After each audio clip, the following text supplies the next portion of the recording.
Welcome back to the deep dive. Today, we're tackling something that's probably, well, within arm's reach for almost all of us right now. Definitely. Yeah. Our phones. For so many, they've become this almost inseparable part of life. So we're taking a really comprehensive deep dive into Catherine Price's incredibly insightful book, How to Break Up with Your Phone. We're focusing on the updated 2025 edition. Which is so timely. Exactly. Now, before you start picturing yourself dramatically checking your phone into the nearest body of water, let's be clear, that's not really the goal here. No, not at all. The core purpose, and Catherine Price puts this so well, isn't about completely ditching the tech. It's actually something much more nuanced and I think powerful. Right. It's about cultivating a conscious, healthy, and truly intentional relationship with this device. A device that, let's face it, has subtly, almost without us noticing, taken over huge chunks of our lives. Yeah, taken over feels like the right phrase sometimes. This deep dive is really about exploring how you can reclaim control, how you can actually benefit from these amazing tools without, becoming enslaved by them. And the urgency, wow, it feels like it's just skyrocketed since she first started writing this back in 2016. What felt kind of speculative then, these dark sides, they're just reality now for so many people. It really is a widespread thing now. I mean, just look at the stats. More than half of Americans say they feel addicted to their smartphones. Half? That's huge. It is. And the average person spending something like 4.5 hours a day on their phone. 4.5 hours. And that's just the phone. It doesn't count computers, tablets, TV. For teenagers, it's often even higher. Wow. And when people talk about why they want to break up with their phones, the reasons are, well, they're profound, honestly a bit devastating sometimes. Like what? Things like, I've just lost my ability to focus, or my phone makes my anxiety worse. I feel like an automaton. I'm not present. Oof. Or that really chilling one. I feel like I'm losing my life to my phone, and I hate it. Gosh. These aren't just niche complaints. They're common, really visceral frustrations. It highlights a problem that's become pervasive and deeply personal for millions. So why this 2025 edition? Why is it so crucial right now? Well, a big piece is the explosive growth of artificial intelligence. Right. AI everywhere now. Think about it. AI, deepfakes, chatbots, these super advanced algorithms, the metaverse. Most of that wasn't really on the radar when the first edition came out. Sure. Now, they're blurring the lines between what's real and what's virtual at, frankly, an alarming speed. And that connects to something else, doesn't it? This epidemic of loneliness. Exactly. Health authorities globally are calling it that. An epidemic of loneliness and isolation. You see it everywhere, right? People physically together in the same room, but emotionally miles apart. Just staring at their screens. Each staring silently at their own screen. Yeah. It's no wonder Catherine Price says she's even more concerned now than when she first wrote the book. It sounds pretty bleak when you put it like that. But, and this is really important, it's not all doom and gloom. That's a key takeaway from this new edition. The good news is there's this rapidly growing global movement for change. Okay, tell me more about that. Well, when Catherine Price first tried to get this book published, it was actually a tough sell. Publishers just didn't quite get how big the problem was. Really? Seems obvious now. Right. Now it's out in over 35 countries. People are actively looking for solutions. We're seeing a huge rise in things like app blockers, more smartphone alternatives popping up. And official guidance too, right? Yes, concrete advisories from major health organizations, the U.S. Surgeon General, the American Academy of Pediatrics, the APA, the WHO. They've all issued formal guidance on smartphone and social media use. They recognize the impact. Even the UN. The United Nations, has called for smartphones to be banned in schools from bell to bell. And many countries and school districts are actually doing it. This isn't just some passing trend. It feels like a real global awakening. So the conversation has shifted. It's not if there's a problem, it's what are we going to do about it? Exactly. And that's what we're going to tackle today. Our mission is to unpack Catherine Price's roadmap for change. It's laid out in two main parts. The wake up, where we really get into the problem, understand how these devices affect us. Understanding the why. And then the breakup, which is all about the practical, actionable solutions. How you can actually reclaim your attention, your life. Our goal is to arm you with the insights, the tools, to really take back control of your time, your focus, and ultimately, your life. Ready to dive in? Let's do it. Okay, part one, the wake up. Really understanding this pervasive, often kind of invisible problem. The first big idea is how our phones and apps are literally designed to hook us. It's not just that they're new tech like radio or TV were back in the day, right? Yeah. You might think, oh, it's just another new thing. People got worked up. Everyone adjusted. But she really pushes back on that. And Steve Jobs himself said smartphones are fundamentally different. In many good ways, obviously. But they're also different in ways previous tech just wasn't. Think about, say, a phone from the 1970s. It didn't talk back at you. Yeah. No, it didn't nag you. It didn't constantly interrupt you when you were trying to focus. Our smartphones, they do all that. They track us. They demand our attention constantly. And then they reward us when we give it. It's like having a really annoying person in your pocket sometimes. The author actually says that. Yeah. Disruptive, intrusive behaviors normally only exhibited by extremely annoying people. But the crucial thing, the part many of us miss, is that smartphones and their apps are among the first technologies specifically engineered to maximize the time we spend on them. Engineered to maximize time. Yeah. Tristan Harris, who used to be at Google, he points out, your telephone in the 1970s didn't have 1,000 engineers on the other side redesigning it to be more and more persuasive. That's the game changer. 1,000 engineers. Yeah. Wow, just figuring out how to keep your eyes glued to the screen, that's kind of mind-blowing. And if that isn't enough, there's that really unsettling thing about the tech leaders themselves. Right. How they strictly limit their own kids' screen time. Yeah. It definitely suggests they know something that the rest of us don't. Steve Jobs, when asked if his kids like the iPad, he said, point blank, they haven't used it. We limit how much technology our kids use at home. And Bill Gates. Bill and Melinda French Gates, famously, no phones for their kids until they were 14. Chamath Palihapitiya, former Facebook exec, just bluntly said his kids are not allowed to use that expletive. Wow. Okay. Mark Zuckerberg's talked about limiting screen time, too. You hear about tech-free Waldorf schools being popular with Silicon Valley parents, even no phone clauses in nanny contracts. It really sounds like that old saying, never get high on your own supply. It's exactly like the Silicon Valley version of that. They understand the risks their own creations pose, maybe better than anyone. So what are those risks exactly? Which brings us to that uncomfortable word, addiction. It sounds strong for a device, but we need to understand what it means here. That's a really key point. Addiction isn't just drugs or alcohol.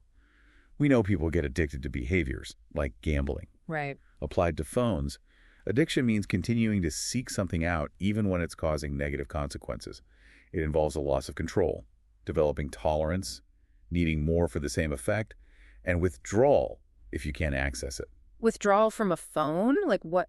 Anxiety, irritability, trouble sleeping, dysphoria, just that general feeling of unease or dissatisfaction.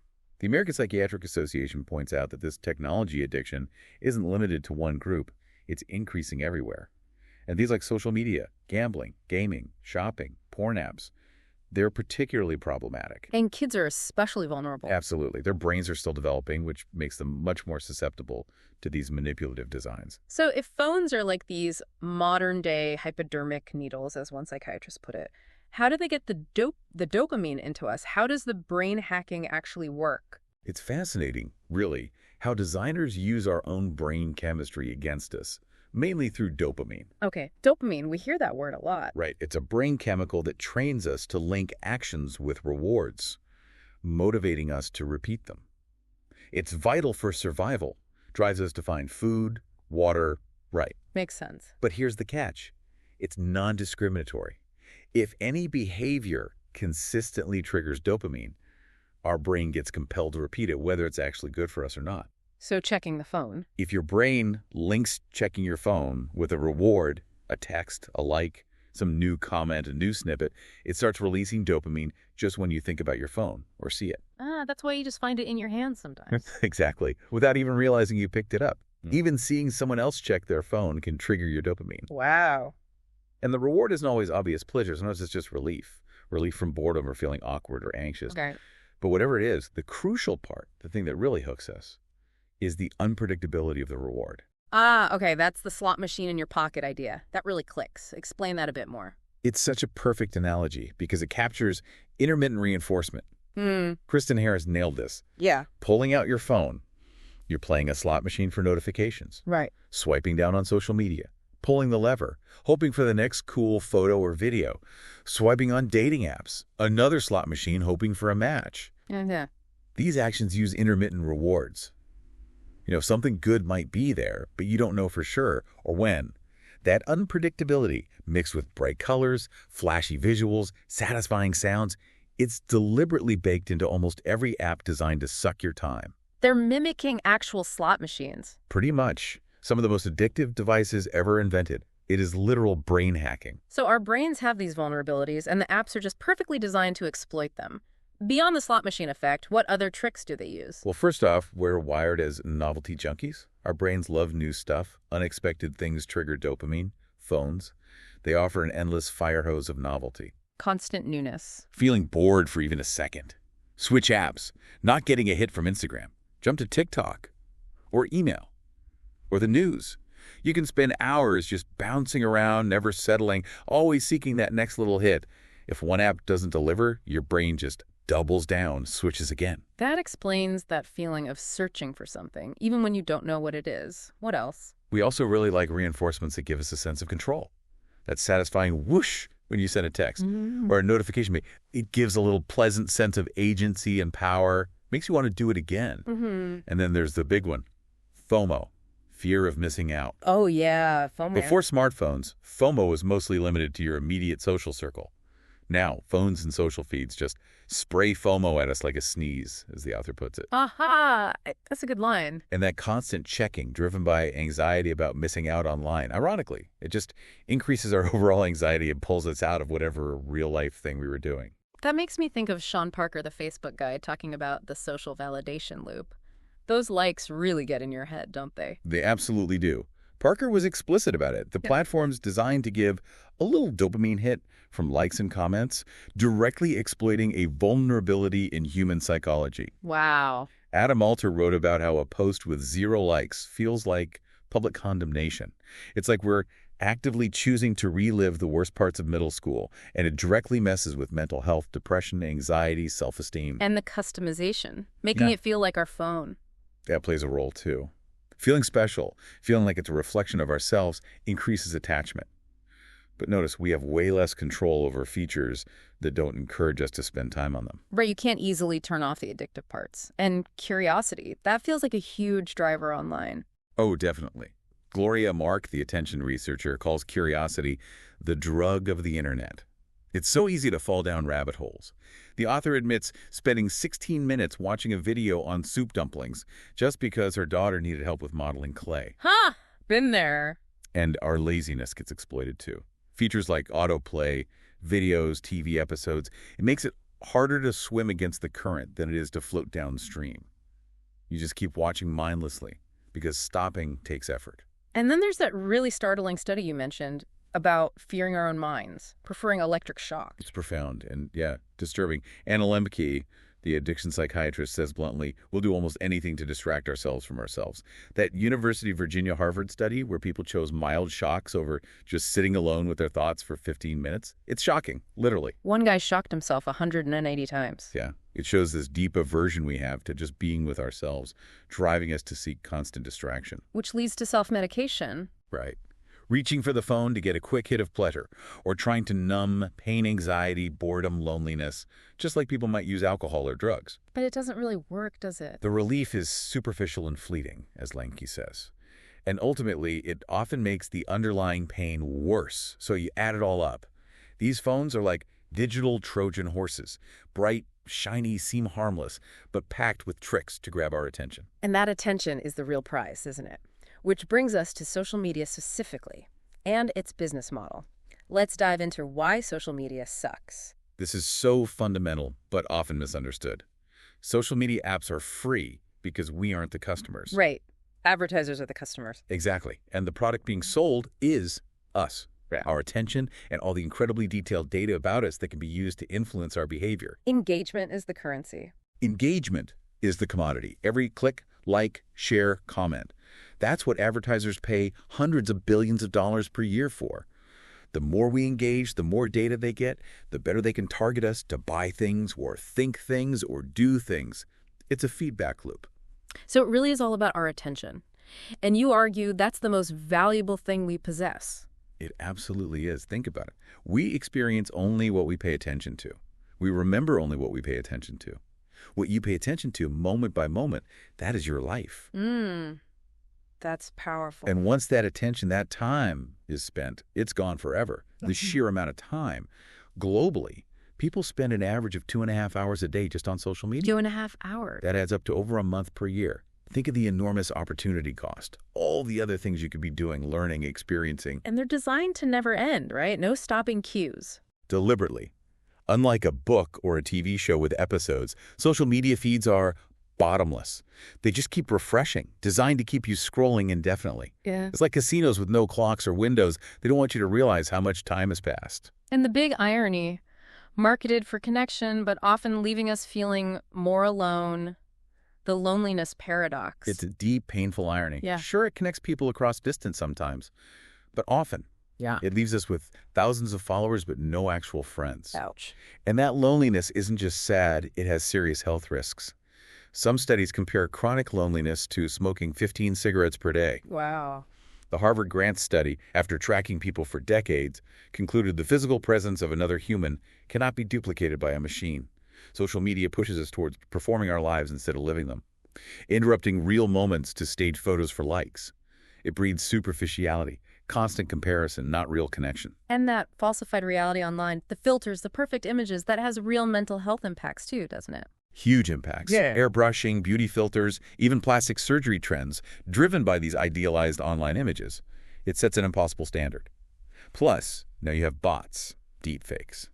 It's increasingly difficult to tell if any of the posts we see or hear online are real. It sounds exhausting. Chamath Palihapitiya called it fake, brittle popularity that leaves you even more vacant and empty. And the studies are clear now.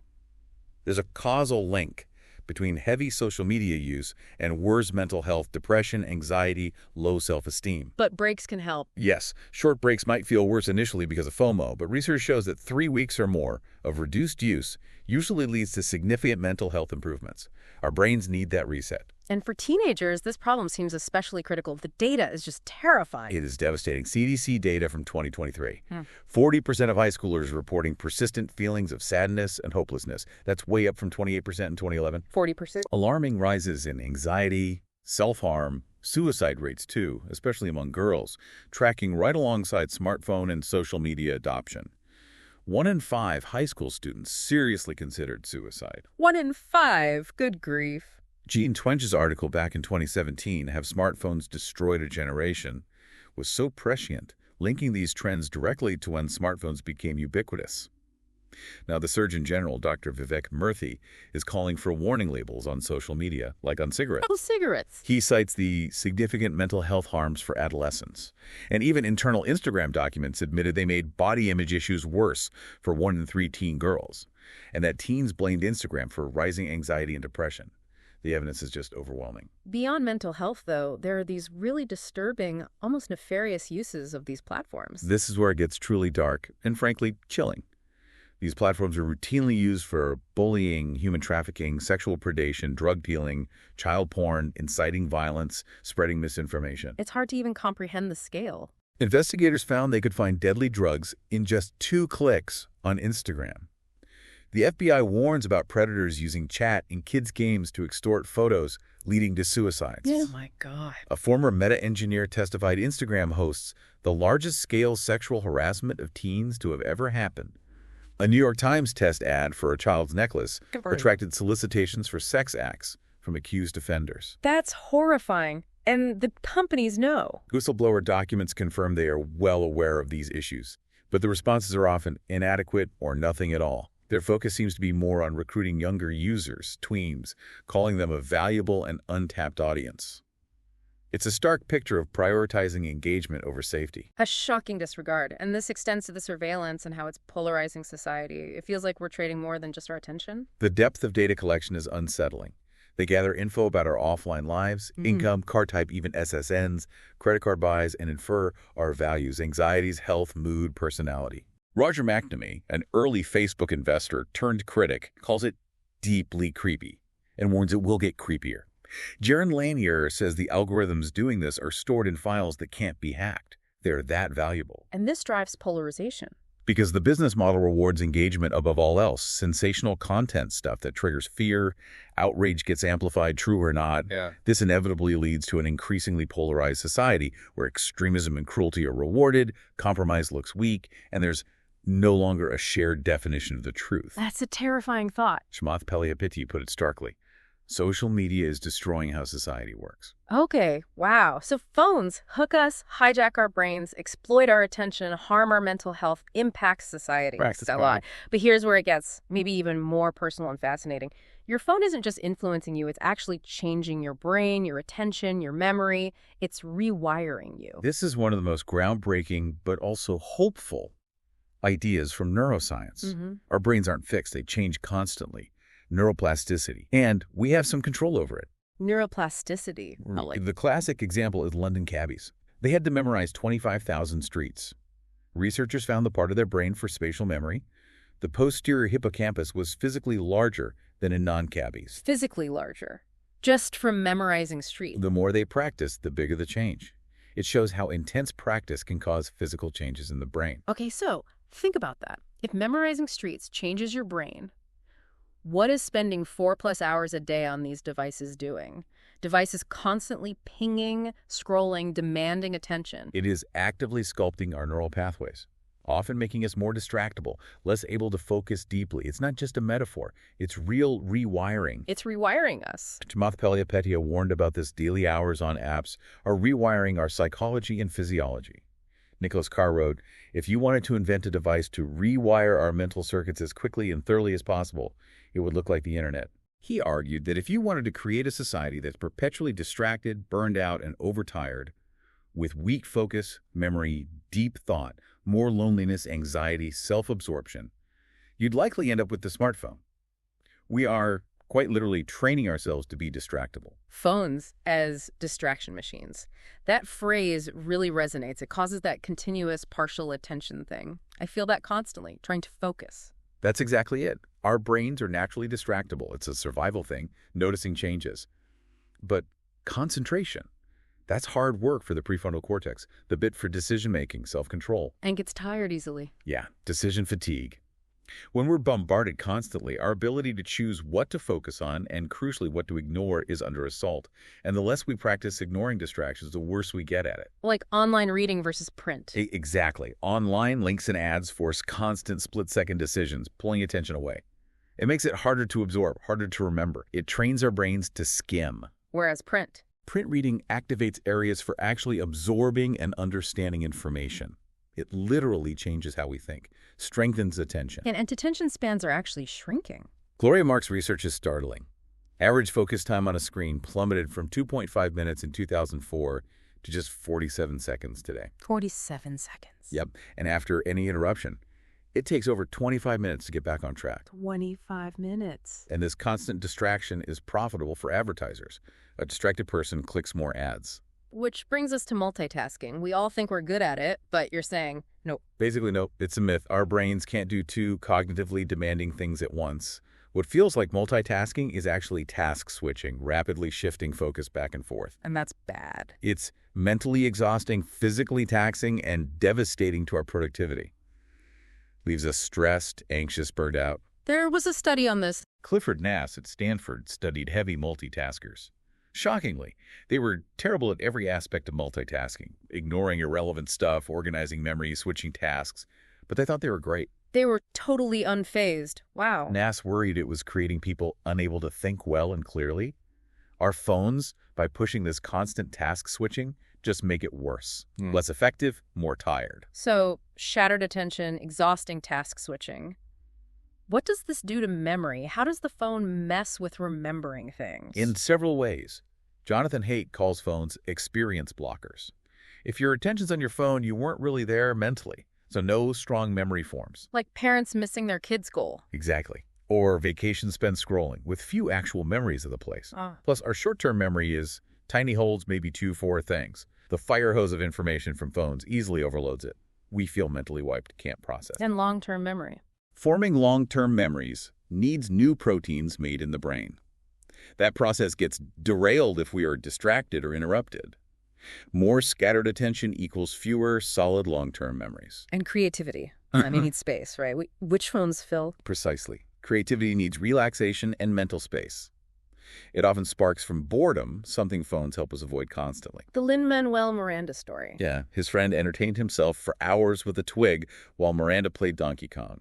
Miranda thought, wow, I have to raise my imagination game. Constant distraction kills those quiet moments where ideas connect. Okay, so beyond brain changes, attention, memory, phones affect our happiness and health in more subtle ways too, right? Not just the obvious stuff. Absolutely. Phones trigger this Pandora's box of potential emotions in minutes. Scrolling can make you happy, sad, anxious, angry, fast, and those feelings linger, leaving behind an emotional residue. If ignorance is bliss, 'tis folly to look at your phone. Love that. It's true. Then there's the huge impact on sleep. We all know this one, kind of. The blue light mimics daylight, suppresses melatonin, causes jet lag for your brain. Right, messes with sleep cycles. Plus, stimulating content right before bed harms sleep quality, even if you fall asleep. And the long-term health consequences of chronic fatigue are serious. Higher risks of obesity, type 2 diabetes, depression, high blood pressure, heart attack, stroke, early death. And short term. Impaired judgment, mood, learning. It's potentially even more dangerous than driving drunk, like having a 0.10% blood alcohol level. Wow, okay. And what about flow? That feeling of being totally immersed? Phones seem like the enemy of flow. Distraction is the enemy of true flow. If you're constantly interrupting experiences for photos, performing for an online audience, Yeah. you're not fully living it. You're curating, not experiencing. Exactly.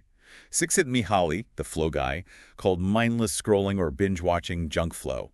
It's addictive, sure, but often leaves you feeling gross. True flow creates rich memories, time feels full. Junk flow makes time speed up because there are no distinct memories. Days just grow hollow and collapse. Which leads to the true fun versus fake fun idea. Yes, Catherine Price's distinction. True fun involves playfulness, connection, and flow. Leads to exuberant joy, creates our most precious memories.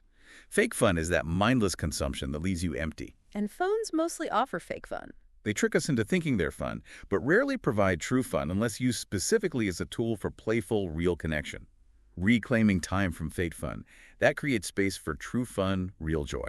Okay, summarizing part one, phones aren't just gadgets. They change our brains, attention, happiness, and maybe the biggest driver is their algorithmic grip. Continuous behavior modification on a massive scale. It really is. Just think about your day. What decisions are influenced by algorithms? Breakup time, clothes, relationships, entertainment, news, politics. An algorithm is just instructions to produce an outcome, but applied across billions. Jaron Lanier calls it continuous behavior modification on a titanic scale. And we spend so much time online. Americans average 7 hours a day online, almost half our waking life, consuming algorithmically chosen content. We might be more influenced by algorithms than by people we trust. The collective impact is just mind-boggling when you add it all up. Globally, 4.76 billion people spending 2.5 hours a day on social media. That's over 1.3 million years worth of attention every single day. A million years, daily. This power has swayed elections, stirred up riots. Anyone with money can pay to change people's opinions and behaviors. And with AI getting smarter, the effects are only becoming more pervasive and persuasive. Our choices aren't really our own anymore. Kartik Hosnagar warns, many of our choices are in fact predestined by these systems. Our identity, the sum of our decisions, is fundamentally at stake when algorithms manage our attention so thoroughly. Okay. That is a lot to absorb. It sounds almost hopeless, like we're just swept away. But the good news, the core message of the book, is that it isn't just about the problem, it's about the solution. Absolutely. So let's shift gears. Let's dive into part two, the breakup taking action. And the best news, it is possible to change things. Completely possible. You absolutely can undo many negative effects. Rebuild attention, reclaim focus, reconnect, reduce stress, improve memory, sleep better, protect yourself from algorithms. That's what the second half of the book guides you through. And the foundation for this change, surprisingly maybe, is mindfulness. It seems counterintuitive at first, but yes, mindfulness is key. How does being mindful help break these digital habits? Mindfulness is basically paying deliberate attention to your present experience, thoughts, feelings, sensations, cravings, what's around you, but without judging or trying to change it. Just observing with openness, curiosity, compassion. Okay. Judson Brewer did this amazing study in 2011. Mindfulness training doubled the smoking cessation rate compared to a top standard program with fewer relapses, and nicotine's as addictive as cocaine. Wow, twice as effective for smoking. Yeah, and the same approach works for phone habits. Instead of fighting the urge to check your phone, you turn toward the craving. Notice how it feels physically, emotionally. You learn to ride out the wave, knowing it will pass. So you're not suppressing it, you're observing it. Exactly. This practice tunes you in to your actual life right now, leads to more experiences without your phone, less anxiety, stronger real-world relationships. So these strong urges, they're not commands, they're invitations. That's the crucial insight. Our mind constantly sends invitations. Traffic invites frustration. Boredom invites phone checking. But seeing them as invitations being sent by our minds, not facts or orders, changes everything. How so? You can pause and ask, why is my mind inviting me to this bad party? And then, importantly, how do I want to RSVP? It helps you see the underlying emotions, boredom, anxiety, loneliness driving the habit, and regain control over your response. It's not all or nothing, then. Not at all. It's about setting boundaries to enjoy the good parts while protecting yourself from the bad. Turning phones back into tools, not temptations. And doing this breakup with others, friends, family, like a book club. Highly recommended. Support makes it way easier and more fun. Okay, mindset sorted. Mindfulness, choosing invitations. How do we actually start? The book begins with a technology triage, assessing where you are now, kicks off with a big question. The absolute foundational question. What do you want to pay attention to? What is important to you? What do you want to experience or accomplish in your one precious life? Write that down. Maybe put it on your phone screen. Strongly suggested. A constant reminder. Then comes the potentially scary part. Taking stock of your habits. Actually look at your phone's usage data. Average hours per day, pickups per day, notifications per day over the last week. I'm almost afraid to look. Most people are. The book has a phone time calculator that makes it real. 4 hours a day, that's 60 full days a year, a quarter of your waking life. A quarter of my life. Wow. Time confetti. Exactly. Bridget Schultz's term. Of course, you feel frazzled, distracted, burned out. Yes. Your time is being shredded. Okay, reality check delivered. What's next? The breakup letter. Sounds quirky. It is playful, but really cathartic. Write a letter to your phone. Any tone, loving, angry, sad. Detail the changes you want, what a healthy relationship looks like. Why does that help? It helps let go of guilt and shame. You recognize the phone as an active contributor to the dysfunction, not just a passive object. And it frames a positive goal, not just deprivation. And renaming the phone. Keeps that playful vibe going, but also reframes it. A psychiatrist friend calls them SIGURDs, self-esteem regulation devices. The author thinks of hers as an internet portal, because actually calling people is rare now. Helps you see it more objectively. But then tracking emotions seems vital for awareness. Totally vital. Notice how you feel before using your phone, after using it, and when you resist the urge. You start seeing the triggers, the cravings, the actual impact on your mood. The author found, I hardly ever feel better after I use my phone, unless it's to directly connect with someone. Recognizing that pattern is powerful. Then speed bumps. Once you see the triggers, you create speed bumps.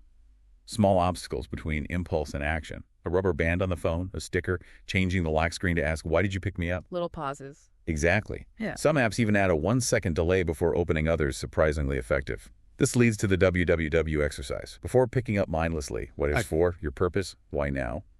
Because practical, situational, emotional, and what else? Alternatives. Making it a conscious choice. Right. And crucial at this stage, identify alternatives.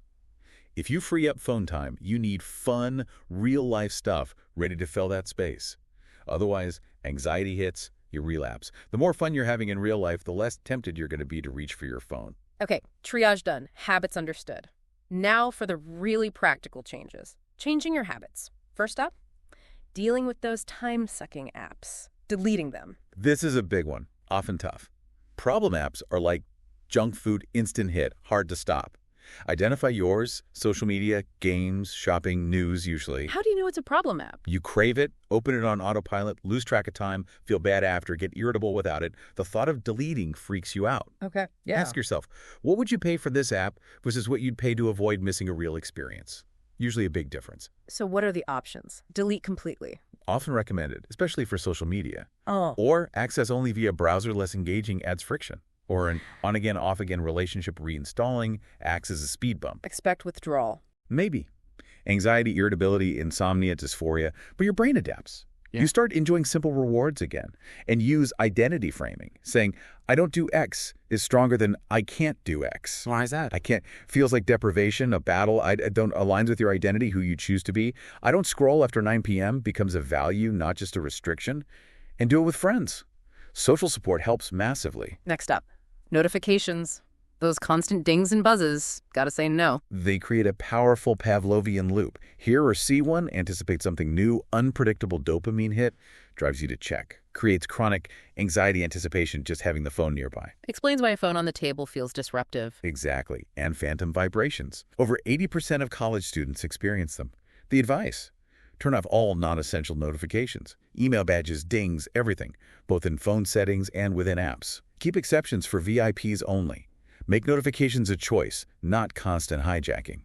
Many find silent mode and minimal notifications bring immediate peace. Then actively make your phone boring. Seems wrong for something designed to be exciting. It is, but it works by killing those dopamine triggers. Big tactic. Turn the screen to black and white. Makes it way less visually appealing, less stimulating. Black and white. Interesting. Set up a quick toggle for when you need color, like maps. Also, redelete or hide problem apps deep in folders or the app library. Redesign your home screen, only truly tool-like apps visible. Even rethink your wallpaper plain black is better than a tempting photo that links phone use with real connection. Small changes, big impact on temptation. And the really big one for many. Getting the phone out of the bedroom seems essential to have it there. It's transformative, honestly. Biggest problem spot for many.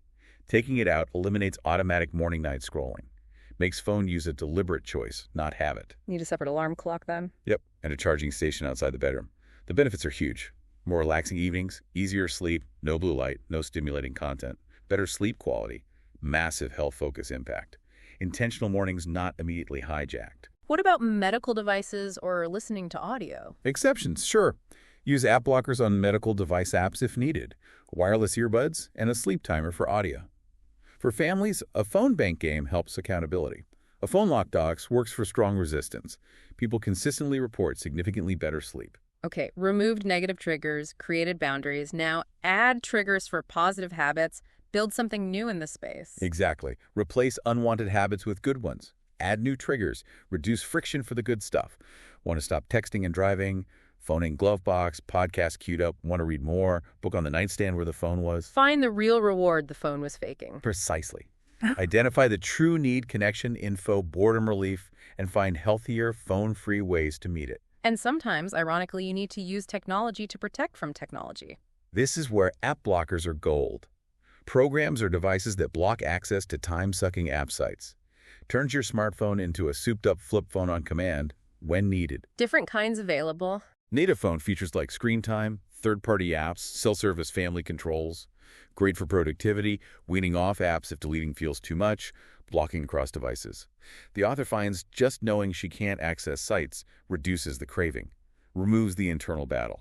After these tweaks, it's about clear rules, setting boundaries, like no phone zones and specific wake-up bedtimes. Crucial.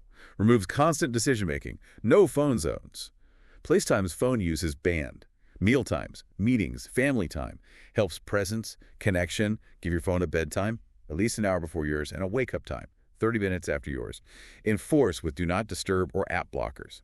Plan nice things for that phone-free time. Starting the day phone-free sets a better tone. Lastly, something we're all guilty of. Stop fibbing. Phone snubbing. Yes. Checking your phone during conversations, meals, even face down on the table, it signals the other person is only as important as the next thing that pops up. Kills connection quality. So what's the rule? Keep phones off the table. If you must check, ask permission. Makes others mildly self-conscious of their own habits, too. Parents, bosses, teachers, lead by example. Kids' teens. Call your parents out on it. Often leads to change. Okay, stripped away bad habits, set boundaries, built positive ones. Now actively reclaim our brains, undoing the damage to attention, focus, memory. The attention-building boot camp. It is, and it's empowering to see results. First step, practice stillness. Simple technique. Stop, breathe, and be. Pause. Deep breath. Tune into your present experience, internal, external, without judgment. Creates another speed bump, reorients from autopilot. Use Post-its as cues. Then actively strengthen attention. Re-strengthen your attention muscles. Pick a short period walk to work, doing dishes, put phone away. Actively pay attention to the world. Notice sights, sounds, smells. Gently bring mind back when it wanders. And reading in print, without links ads, powerfully strengthens attention. Deep thought literally changes the way we think. And mindfulness meditation. The ultimate focus practice. Just 5-10 minutes daily. It's non-doing. Focus on breath or sounds. Mind wanders. Normal. Gently bring it back, no criticism. The harder it feels, the more you need it. Strengthens ability to ignore distractions everywhere. People report steady increases in attention span, less inadequacy. Then the big finale of the breakup, the trial separation. Digital Sabbath, 24 hours, no devices. Sounds intense. It can be anxiety-provoking, yes, intentionally challenging, but also incredibly rewarding. Often people's favorite part. Many find it easier than feared, feel liberated. My phone doesn't get to dictate what I do today. Preparation is key, though. Meticulous prep. Break from all internet devices, tablets, laptops, smartwatches, TV. Recruit others, blame the book. Make fun, non-screen plans ahead. Write down numbers, use call forwarding, set out-of-office replies. A small ritual helps mark the transition. What to expect and what to do with all that time. Might be harder. Initially, phones distract from emotions. Might struggle to focus at first. Use that as motivation for activities. Make room for serendipity. Wander. Try things without researching. Embrace accidental discovery. Just be. Have a fleeting relationship. Brief connections with strangers, barista, shopper, builds belonging. And obviously, do something fun with real people. People rediscover the profound joy of being truly present with others. Sounds like discovering JOMO, the joy of missing out, instead of FOMO. Exactly. A perspective shift. From worrying about missing online stuff, stressful news, annoying posts, to embracing the joy of missing out on these things and shifting FOMO back to real life. What you miss by being glued to screens, sensory details, nuances of connection, the world around you, people notice sunsets again. That's J-O-M-O-M-O. So after the trial separation, we move into your new relationship, the makeup and maintaining it, locking in the changes, building a sustainable path. Right. Establishing a blueprint for a healthy long-term phone relationship, defined by 7 guiding principles. First, I have a plan. Proactive decisions. Where it charges. Phone bedtime wake-up. Where it's kept. Work, home, meals. Which apps and rich suck you in, which to restrict. Second, I have boundaries. How you interact with it around people, TV, eating, driving, meetings, and how you'll ask others to act around you. Third, I take breaks from my phone. Scheduling regular fasts, phone fasts, nightly bedtime, phoneless weekend activities, or travel, longer social media breaks. and filling the reclaim time, essential. Absolutely. Fourth, I have alternatives. Actively identify and pursue real-life activities instead of phone-time guitar lessons, calling friends, reading hobbies, phoneless dinners. Fifth, I practice being still. Reinforce why stillness matters. What to do with downtime. Instead of checking sip water mindfully, breathe deeply. Sixth, I cut myself a break. Be compassionate about slips. Allow occasional, intentional, guilt-free, mindless scrolling to prevent binging. And the last one, Seventh, I exercise my attention, my senses, and my body. Regular practice to undo damage. Meditation, single tasking, physical activities, dance class, walking without phone, to reconnect with senses and the physical world. the book also gives specific strategies for email and social media in this new relationship. It's not just not doing things, but how you engage. For email, pause before replying. Not everything needs one. Schedule check-in times. Hide the inbox. Use folders. Needs response. Filters rules. Crucially, don't use email for scheduling. Use dedicated platforms. And social media. Prune your feeds. Unfollow negative comparison triggering accounts. Use lists for sharing, maybe separate professional accounts. Indicate your check-in frequency. And a vital plea. Please think twice before posting photos of your children. Cites privacy, facial recognition, deep fake risks. Also, don't link accounts across platforms. And the digital Sabbath, that trial run becomes a regular thing. Yeah. Seems like a game changer. It really is. Turning it into a regular practice, Tiffany Schlane's 246 is an epiphany for many. Doesn't have to be perfect or 24 hours. To help, untangle devices, get a separate alarm clock, e-reader, music player. Create a house phone, old phone, no SIM, Wi-Fi only, essential apps app blocker. Or a landline, VoAP or smartphone by door with only calls enabled. Experiment freely. There are no rules. Find what works. As one person said, doing nothing makes you think about what you want to do. Rediscovering internal motivation. So after all this work, new habits formed. How do you stay vigilant, keep it going with tech always changing? A few final powerful awareness tools. First, the best case scenario check. Feel the itch to check. Ask, what's the best thing that could possibly be waiting? Then, what's the likelihood of that? Realizing it's probably low and you'll likely feel worse makes it a lot easier to stop. That's clever. And using other people checking. Turn annoyance into a cue. See someone on their phone. Reminder to check your habits. Use it as a prompt for your new habits. Stop, breathe, and be. Engage with reality. Transforms external distraction into an internal mindfulness prompt. You really have given yourself, the listener, an enormous gift by doing this work, establishing a healthier relationship. It's a real accomplishment. It truly is, and it pays dividends everywhere. But it is an ongoing journey, especially with AI and new tech constantly emerging. Sticking to it needs a plan, regular check-ins, maybe a monthly reminder to revisit your blueprint.